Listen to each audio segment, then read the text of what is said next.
Hello and welcome to a new team review. Today we're going to take a look at a team around Falinks, and yeah, Falinks just got released, I think yesterday? Yeah, yesterday.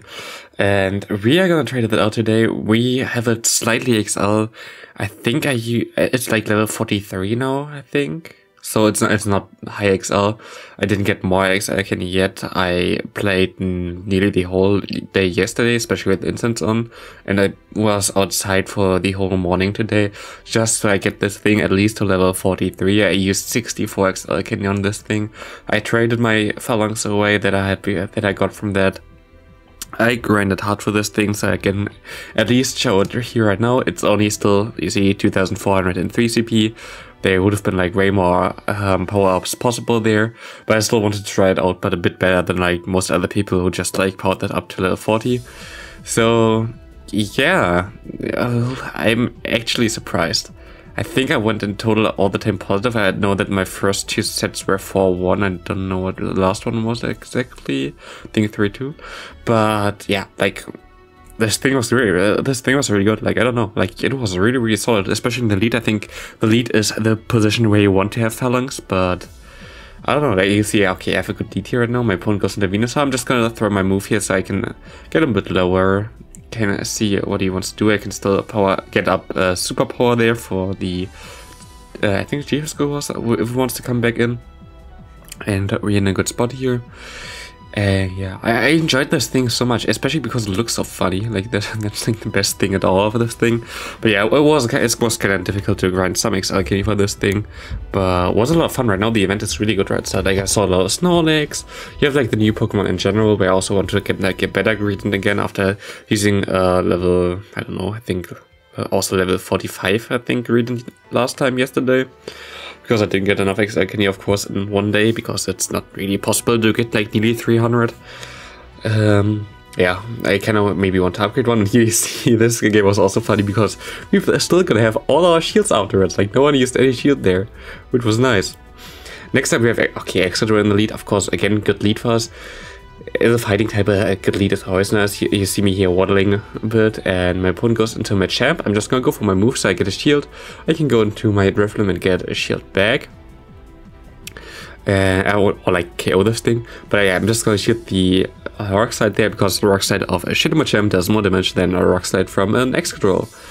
So I'm in the better spot here, especially because I can go for an Icy Wind here. I think he still gets to the move, but I can farm down, and then whatever is in the back, I have an Icy Wind for that. Like, what do you want to do? It's a Venusaur, like, get out of here. I can go for the Icy Wind. I think, yeah, so just swap out into my Steelix, because, like, why not? Steelix, of course, I just used it for a meme because I had that thing already, because I tried to get that even before Dragon Tail was, like, upgraded. And yeah, I don't like it at all, really. It's funny, it's not bad, it's like really bulky, but it doesn't really, like, it always misses something. I would rather recommend using Galarian Stunfisk there, but for me that would be lame against. I just wanted to give Steelix a chance, especially like G-Fizz would be better against the, what's it called?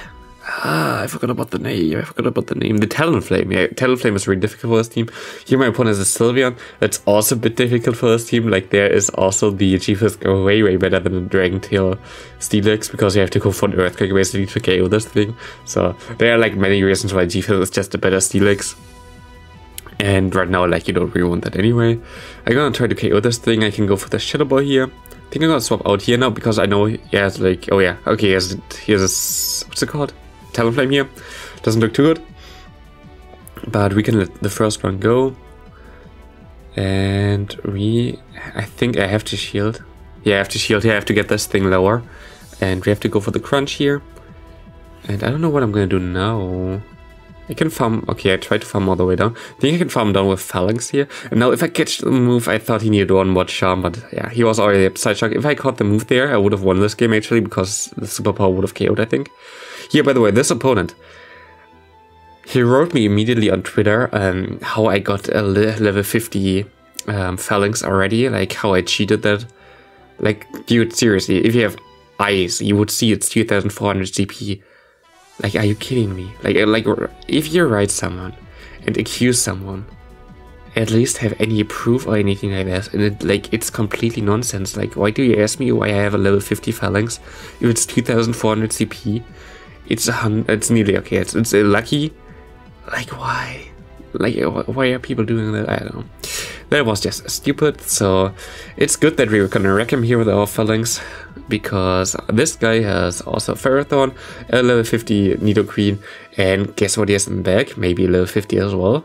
So it's you gotta see it now. Credilli level 50. I don't know how you got this burr, but I'm like at 70 or something XL king for that, and I even tried for that.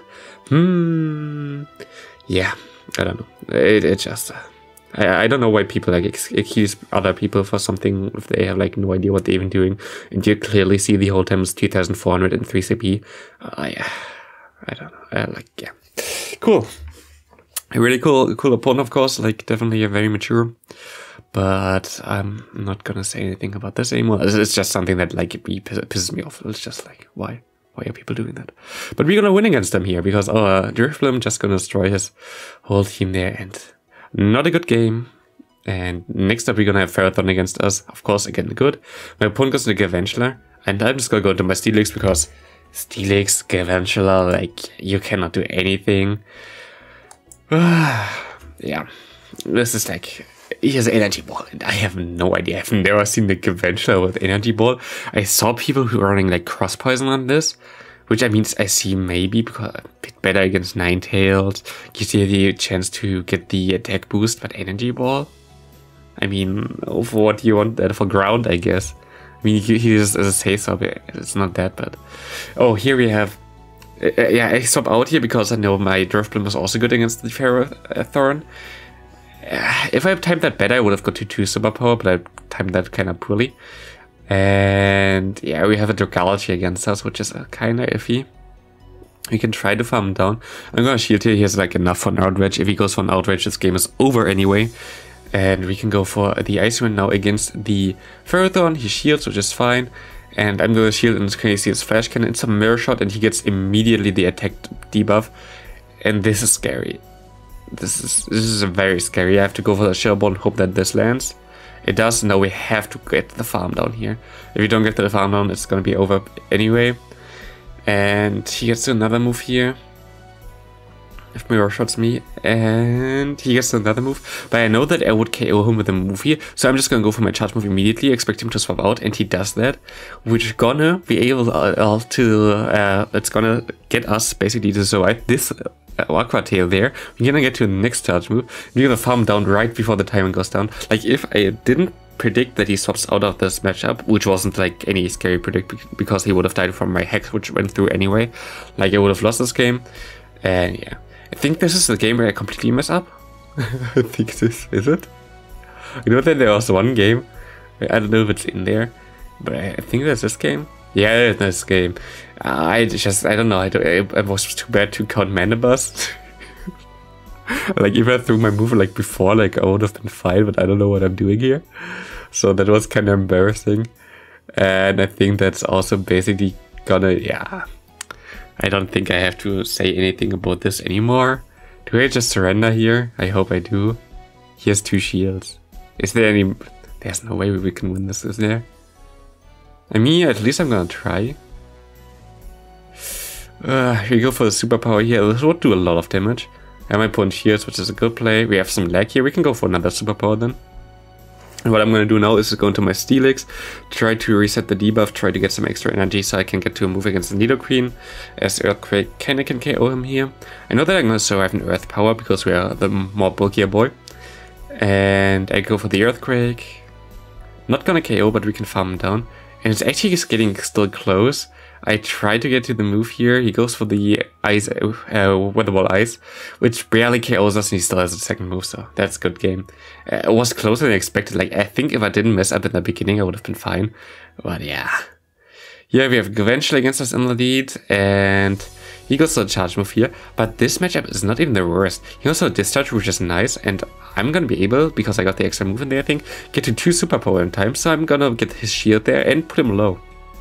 And because we have the Steelix in the back, I don't have to fear anything. I can just farm and farm. Goes into a Jellicent, and I want his last shield here. And he does that because I think he can debuff me or something. So I'm not going to shield here anyway. And the Shadow Ball gonna hurt a bit, but we're gonna swap out. I'm just gonna shield here just to be sure what he is there, and we can go for a Shadow Ball against this Jason. Should be able to KO him. Yep. And my opponent goes into Gavengela. I'm just gonna shield here, and I know that he's at 5 right now, so I have to go for my Icy Wind immediately, otherwise he would get to another discharge. And that was really crucial because he has a Mandibus in the back, so I don't think if I didn't shield this move in general against the Gavengela, I think I would have been dead here already, because Mandibus against Steelix is not the best matchup for Steelix, because you see the charge moves, like what do I want to do with that? I'm gonna catch the foul play here, even though I had like the Icy Wind already stored, which gonna basically allow me that I can get to the Icy Wind anyway later on. I just want to try to get him low enough.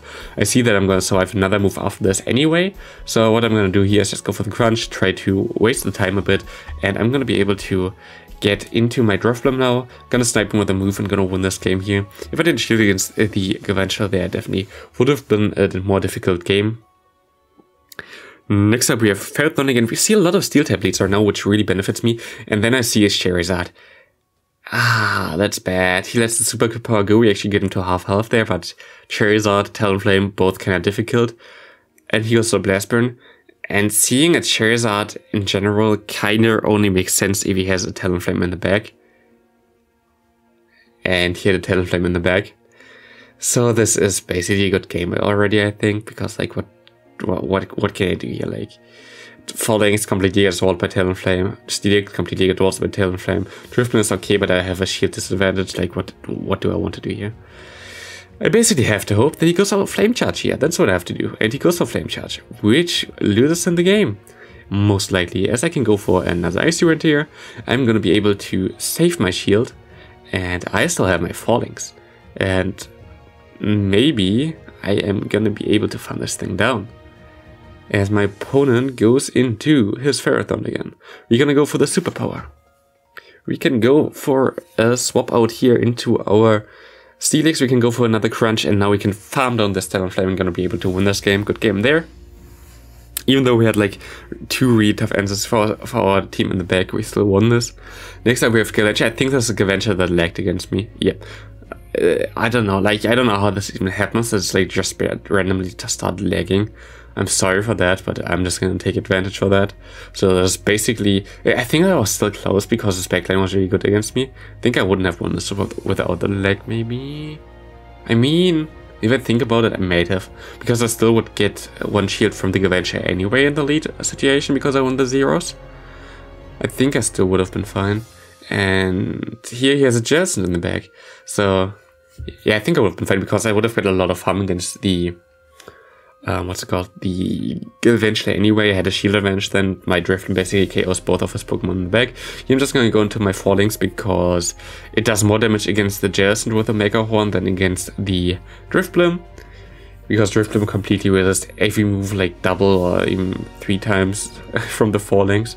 Or at least it's only single resisted Mega Horn against the Jason, so that was the best matchup I could have found for my Pokemon here. My opponent goes into the Drifblim. I can just get to the Icy Wind. Gonna be able to farm down now. And we have enough to KO the... Yeah, we would have KO'd the Jason anyway there. So, good game. Next up, we have Skarmory against us in the lead, which is difficult. But Falinks can still go for a superpower, get a lot of damage. He stays in there. He goes into Stunfisk now, which allows me to get to the Earthquake at least. Which doesn't make it too bad, at least. It's also, I think, the last game of the video. Here we can see him going for an Earthquake. We can go for the Crunch Slide. I think this is only a Rock Slide. I'm pretty sure it is. It is. I think my opponent is going to shield this. Yeah, he wants to get the Surge damage back here. I can farm down with my Falinks, get some extra energy here. I'm going to swap out immediately, expect him to go straight for the Sky Attack, which he's not going to do. And now he's gonna go for a move, so I can shield here because it might have been the Brave Bird as he wants to swap out maybe now, which it is, which is not. It's just a Sky Attack. But we can go for an Icy Wind against the Swampert, and after 1 Icy Wind, we're gonna be able to survive 2 of the Hydro Cannons easily. We can go for the Shadow Ball now, and we can farm down after the Shadow Ball, which gonna basically get us in a really good spot there, as we can farm him down now. We need, I think, 1 more move for the Icy Wind. I don't know, 2 more moves. And I think we actually see Peter here, which gonna Anyway, we win us the game because we have our Falinks still in 1 shield. So that's gonna be it for the video. Falinks is very, very rare. Like if you get it at like level 50, I think it's even really good. And I hope you enjoyed this video and see you next time.